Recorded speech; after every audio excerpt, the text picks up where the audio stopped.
ছুটির দিনে বাজার পরিস্থিতি জানাতে রাজধানীর পলাশী বাজারে রয়েছেন আমাদের সহকর্মী সাইমুম জান্নাত প্রভা।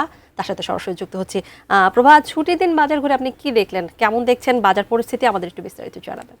আমরা আজকে রয়েছি এই মুহূর্তে রাজধানীর পলাশী কাঁচা বাজারে এবং আজকে আপনি জানেন শুক্রবার ছুটির দিন।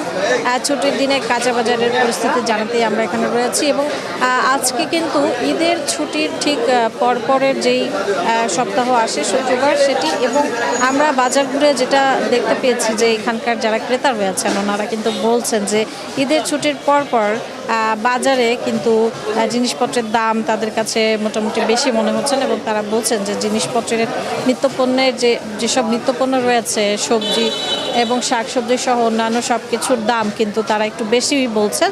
এবং আমরা এখানে বাজারে ঘুরে বিক্রেতাদের সঙ্গে কথা বলে আমরা দেখেছি যে এখানে যে পলাশী বাজার রয়েছে এখানে পেঁপে বিক্রি হচ্ছে 50 টাকা করে, ধুন্দুল 120 টাকা, করলা 100 টাকা, টমেটো 60 টাকা এবং বেগুন 80 টাকা করে কিন্তু বিক্রি হচ্ছে।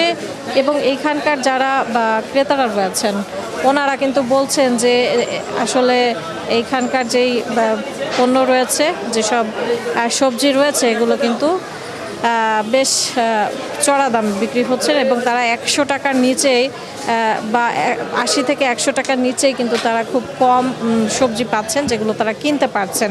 এছাড়া ডিমের হালি কিন্তু এখানে 115 টাকা করে, ডিমের যে ডজন রয়েছে সেটি 115 টাকা করে। এবং মাছের বাজার ঘুরে আমরা দেখেছি যে মাছের দাম বিক্রেতারা বলছেন যে গত সপ্তাহের চেয়ে এই সপ্তাহে একটু কম, কেননা আমদানি কম থাকায় কিন্তু কম দামে মাছ বিক্রি হচ্ছে। এছাড়া এই বাজারে আমরা দেখেছি ইলিশ মাছের দাম, ইলিশ মাছ বিক্রি হচ্ছে